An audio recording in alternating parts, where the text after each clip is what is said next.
as Secretary, Department of Biotechnology, Dr. Rajesh Gokhale, our very senior colleague and advisor, Dr. Alka Sharma, Dr. Jitendra, Ms. Nidhi Srivastav, members of the fraternity, all the stakeholders, representatives from industry, startups, ladies and gentlemen. In fact, as Rajesh was telling you, I said, BIOE3s have come here to listen to them, not to sermonize them, because the age of sermons and the age of silos both is old. And I don't think one can draw satisfaction in the fact that one has been as entitled as the chief guest to then deliver platitudes to be made fun of in the evening club of the audience. So I would rather like to take your inputs, but I think at the same time I have to perform the pleasant task of formally congratulating the team BIRAC, the team DBT, and also I'm also pleased to join this high performance biomanufacturing platforms ceremony. And as Rajesh was rightly telling you that on the 24th of August last year precisely, the cabinet under the chairmanship of Prime Minister Modi had approved of this, and before that there had been a tremendous exercise. There were a series of presentations made. Rajesh had worked very diligently on this, and I must say that if we didn't have the kind of Prime Minister that we have, we won't have succeeded in rolling out this policy, because in every successive presentation it was put across that maybe it was not very relevant today, but it would be relevant tomorrow, and at least we would be the early initiators to claim ourselves. And this is precisely how the Prime Minister also in the cabinet briefed others and convinced others. And of course on the 31st of August this was formally launched, and in the government, since there's the habit of observing Sunday as a holiday, so the ceremony won't happen yesterday, so you must excuse the guys sitting over here, but I'm sure gradually we learn from each other and try to also inculcate some of the best practices of the corporate, as the corporate would inculcate some of the best practices from this side. Of course, guarding against adopting the bad practices simultaneously, which sometimes happens because you can't adopt it in piecemeal. So sometimes the package happens inadvertently. But then now we have no other option but to work in tandem. And ever since we have changed the approach, and I think the political dispensation of this country right now is very enabling, very forthcoming. And I think one of the important signals that has gone across the globe is that we do not wait for others to take an initiative and then emulate them when they have already registered a success story, like it was happening possibly in IT, even in computers, even in television, where we were 1.5 decades at least late. So here we are among the first to have launched an institutionalized policy at the level of the government. So, and as I know whether as the BIRAC team had, I was just trying to inquire, they have already, I think, set up 21 biofoundries, which is, whereas across the world you just have 100. So if I have to publish a paper and make it statistically attractive, because that's the business I've been indulging in the last 3-4 decades, I would rather say that 21 out of 121 biofoundries belong to India. So that makes a good cash line and gets the paper published. It's not a small thing for a country like India, which was always following others.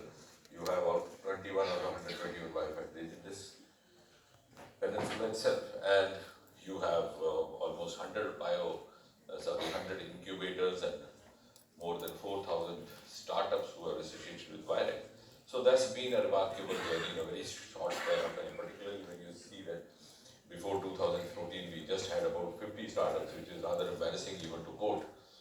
Now we've gone up to 13,000-14,000. And as it was mentioned, the bioeconomy has also gone up from just about $10 billion US. Now we are eyeing at $300 billion. And the bio-manufacturing rating is also now rising higher and higher. We are already number 3 or so in the Indo-Pacific. And if I was going through the breakup, which is also quite interesting, the bio-industrial is 47.2%, the economy generated from bio-farmers 35.2%, from bio-services 9.4%, and from bio-agri 8.1%. That means we have actually indulged in every area possible as of today. So we are not leaving any area untouched of all. So we would have the reason to claim that we are already into it before the other countries step in. And that overall also, I think, is a reflection of India's potential as a global biotech powerhouse.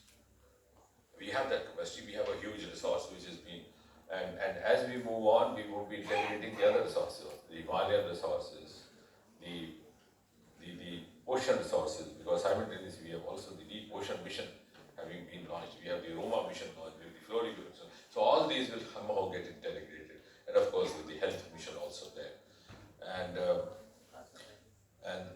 and even the projects I was just trying to go through are quite interesting, quite futuristic. Like for example, when I stepped in and he was making a presentation, the probiotic, the first thing I asked Dr. Jitendra, I said, is it chemical or is? He said, no, it's not chemical. So that was the first answer, because when we came out with the first antioxidants about 25 years ago, the debate was what was their potential relevance, because they were chemically driven. And for about 3 or 4 years in the conference and seminar circle, one of the favorite subjects of apparent discussion would be natural antioxidants versus pharmacological antioxidants. And finally, the conclusion drawn from all the leading journals across the world was that natural antioxidants are always more effective. It was more effective having a gajar or a sabzi rather than bulking down a capsule of antioxidant. So that's why now we are also closer to achieve the goals which we have learned through experience over the years as researchers, as scientists, as practitioners of these different areas, which also gives us an opportunity to offer cues, drop cues for others. And not only the bio-enablers, which would be of course the foundation of the new wave technology, enabling the startups, the innovators, also the industry by way of broader linkage, but the biomanufacturing hubs have a huge relevance which goes outside the realms of the biotechnology, which may not be easily realized by the gentlemen and the gentle ladies sitting in the room, but you are also somehow inadvertently contributing to the geopolitical empowerment of India, because the kind of headlines that you read in the newspapers today, I think time has come to reduce our dependence on the petroleum import, for example. And how would that happen? Finally, that would happen the more we indulge into what we are doing. So the path to that also is through the department headed by Rajesh Gokhale. So you can understand, you're not only confined to just microalgae, the plants and the life sciences. You have a broader contribution to make, maybe in diverse forms, which others would realize more than you do. And therefore, why I said not to each other, I was telling Rajesh, we need to bring all the stakeholders on board and try to communicate with them in the language they understand the best.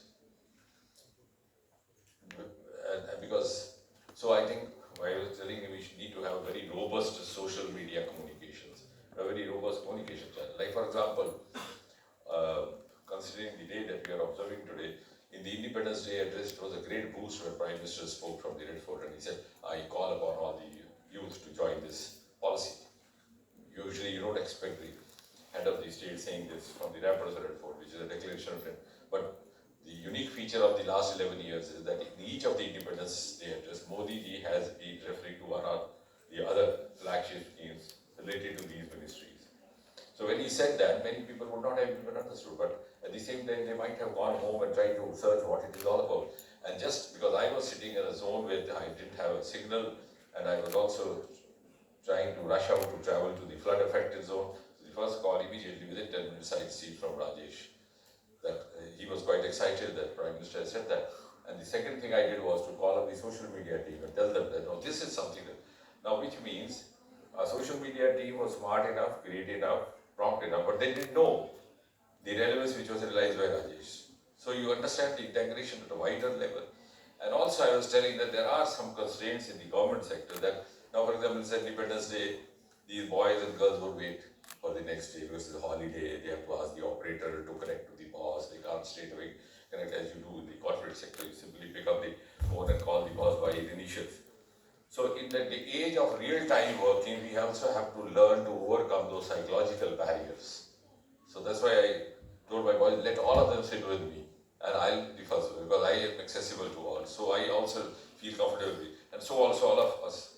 So that in real time we could actually communicate with each other and also convey what is relevant to you. And that is, I think, how we move forward. Because as I said, now I like to listen to you, but as we move on in the next 20 years, I think at the dawn of 2040, which is one of the earlier targets we fixed for this policy, you would realize, even before 2047 happens, that BT, that is biotechnology, is going to be the buzzword as IT was. Like for example, 30 years ago, if you said IT, it became very fashionable. So people would say IT even knowing what it meant. Like in the kitty party, you would carry a sugar-free tablet in your purse without knowing the adverse effects of it, which started being realized later on.